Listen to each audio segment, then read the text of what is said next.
Ya, Lady, memang disayangkan sekali bahwa teknologi media sosial lebih tepatnya digunakan untuk hal-hal yang negatif ya saat ini. Memang banyak sekali turunan-turunan produknya, salah satunya adalah menebar kebencian, begitu, informasi-informasi yang bohong, sampai akhirnya masyarakat resah dan khawatir yang mana sebenarnya yang benar dan mana yang bohong.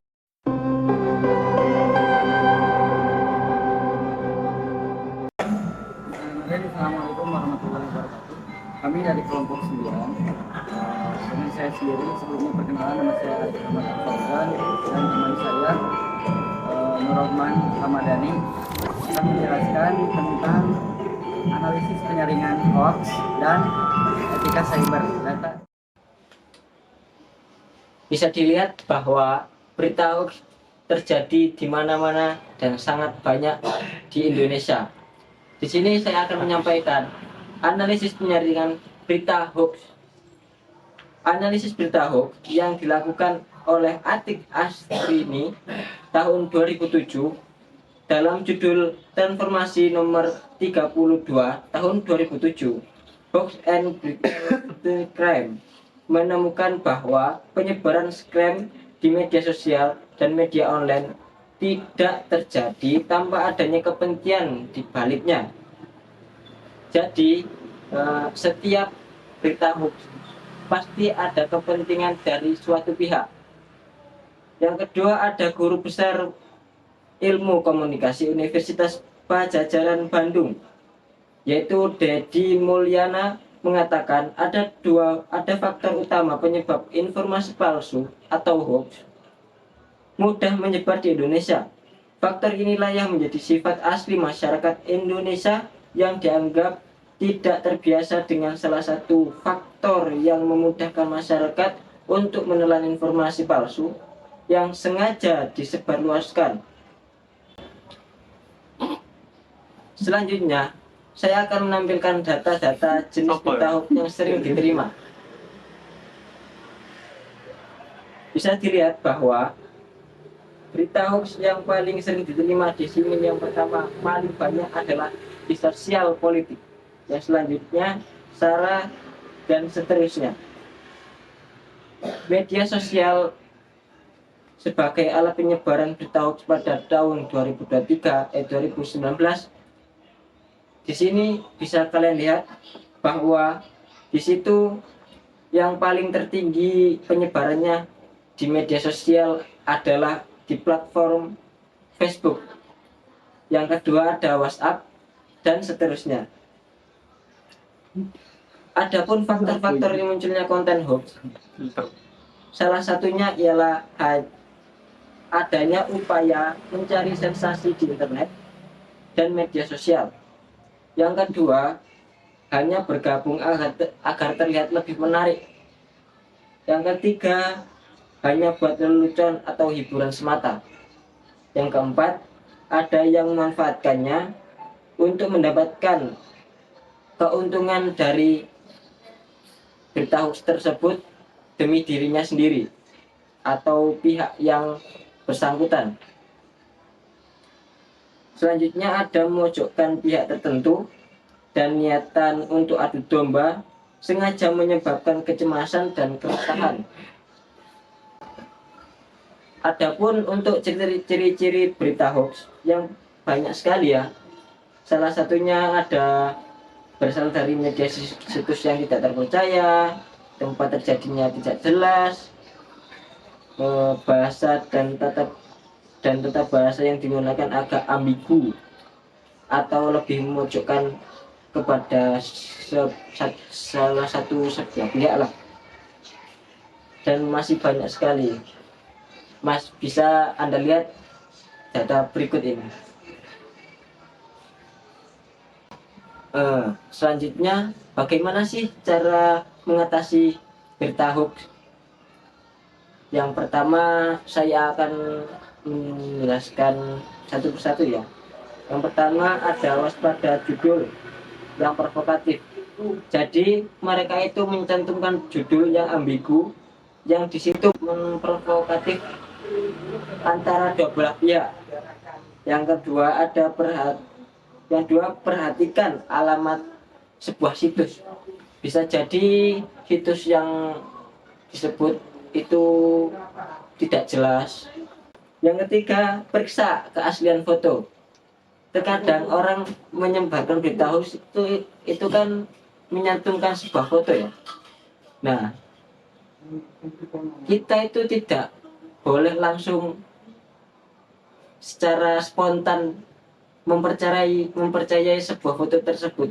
Bisa jadi foto tersebut diedit lah atau gimana, pokoknya keasliannya itu masih diragukan lah keaslian dari foto tersebut. Yang keempat, ada periksa fakta dari sebuah berita tersebut. Apakah berita tersebut real atau hanya abal-abal yang mereka sebarkan untuk mencari keuntungan mereka sendiri. Yang terakhir, bergabunglah dengan grup di situs anti hoax. Dengan begitu kita bisa mengetahui berbagai macam hoax yang untuk dipelajari.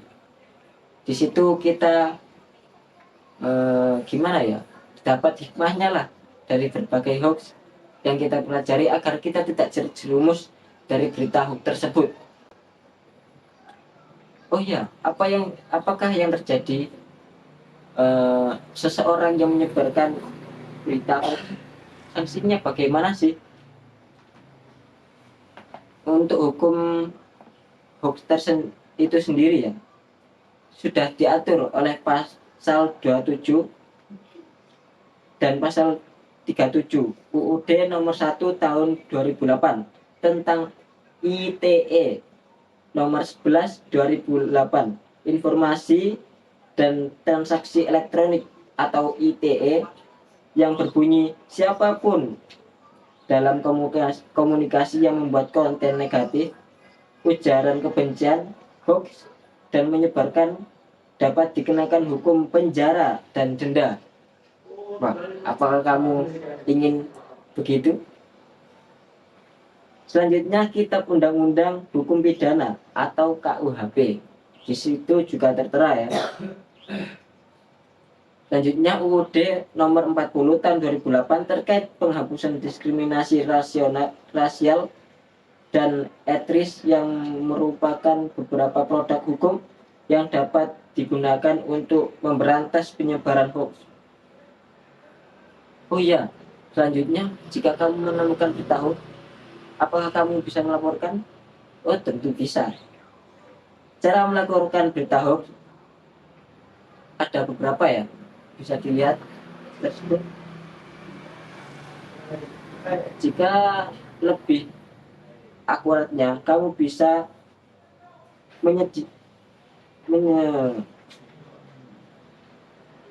melaporkan berita hoax tersebut di laman ini. Karena di Indonesia menyediakan laporan berita hoax tersebut di laman ini yang bertujuan agar berita-berita hoax tersebut diminimalisir di Indonesia.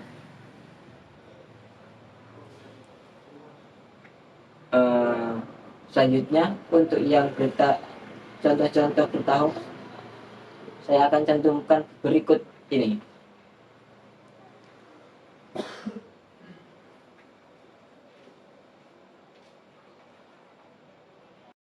Saya Arif Rahmat Al-Fauzan dari Fakultas dari Prodi Sistem Informasi akan menjelaskan tentang pelajaran literasi digital mengenai etika cyber. Yang pertama, etika kewargaan digital. Etika secara umum adalah suatu norma atau aturan yang dipakai sebagai pedoman berperilaku di masyarakat bagi seseorang terkait dengan sifat baik dan buruk. Kedua, etika kewargaan digital adalah suatu konsep norma perilaku yang tepat dan bertanggung jawab terkait dengan cara menggunakan dan memanfaatkan teknologi untuk memberikan keamanan terhadap sesama pengguna teknologi. Yang ketiga, warga digital adalah orang yang sadar akan pentingnya teknologi dan mengetahui bagaimana cara memanfaatkan teknologi menjadi hal yang positif. Etika penggunaan teknologi informasi. Yang pertama, menggunakan teknologi informasi dan komunikasi untuk hal yang bermanfaat. 2. Tidak mengubah, mengurangi atau menambah hasil karya orang lain. 3. Tidak menggunakan perangkat lunak untuk suatu kejahatan. 4. Tidak memasukkan dan menyebarkan hal-hal yang bersifat pornografi, kekerasan, dan merugikan orang lain. 5. Tidak membajak, menyalin, atau menggandakan tanpa seizin pemilik hak paten. 6. Menggunakan perangkat lunak yang asli. 7. Menjunjung tinggi hak asasi kekayaan intelektual atau HKI. 8. Tetap bersikap sopan dan santun. 9. Tidak memasuki sistem informasi orang lain secara ilegal. 10. Tidak memberikan user ID dan password kepada orang lain untuk masuk ke dalam sebuah sistem. 11. Tidak menggunakan ICT, Information and Communication Technology. 12. Menggunakan alat pendukung ICT dengan bijaksana dan merawatnya dengan baik. 13. Tidak membicarakan keburukan dan menjelekan orang lain di media sosial. Jenis pelanggaran penggunaan TI. 1. Hacker dan cracker. Seorang yang memiliki keinginan untuk melakukan eksplorasi terhadap sebuah sistem informasi, sebuah sistem operasi dan kode komputer pengaman lainnya, tetapi tidak melakukan tindakan pengerusakan ataupun tidak mencuri uang atau informasi. Sedangkan cracker adalah sisi gelap dari hacker dan memiliki ketertarikan untuk mencari informasi, melakukan berbagai macam perusakan dan sesekali waktu untuk melumpuhkan seluruh sistem. 2. Denial of Service Attack atau DOS Attack. Suatu usaha untuk membuat suatu sumber daya komputer yang tidak bisa digunakan oleh para pemakai.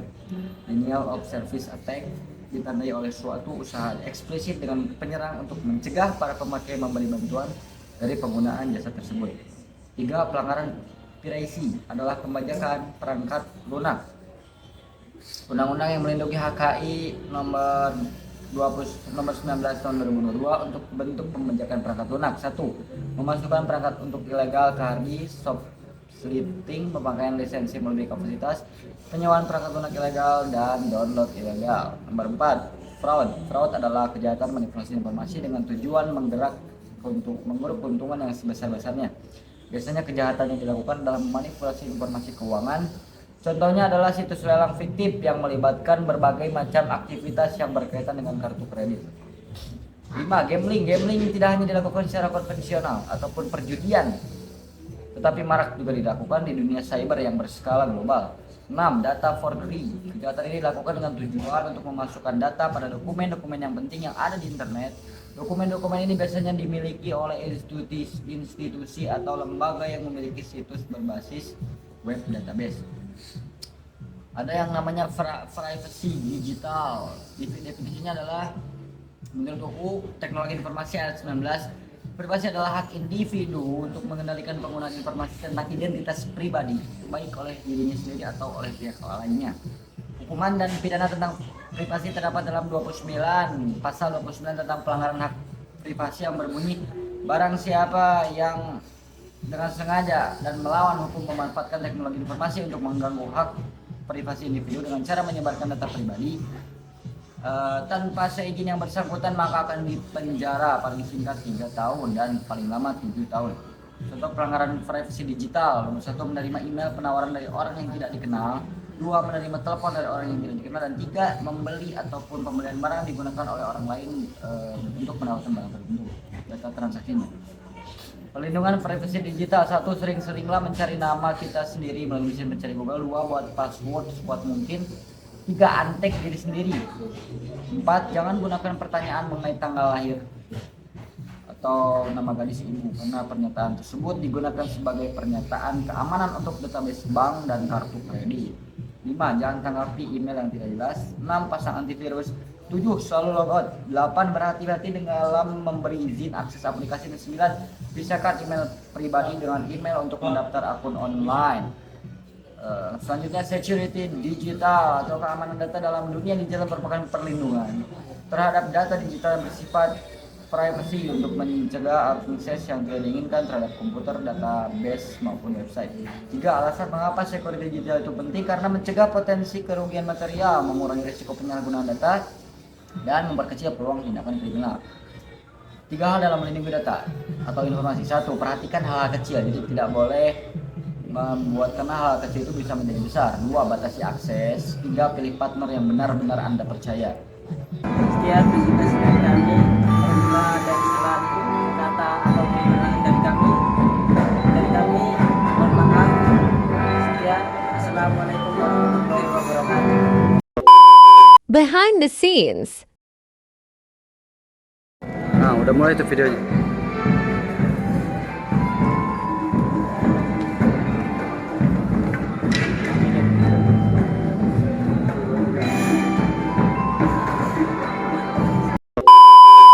Klarifikasi yuk Bu. Kamu kurang nyender mana? Ben ketok lu dhuwur. Nah, mana nyender mana guys? Iki wis paling ujud. Berarti tak di sana gini. Voy a la playa, voy a subir la marea.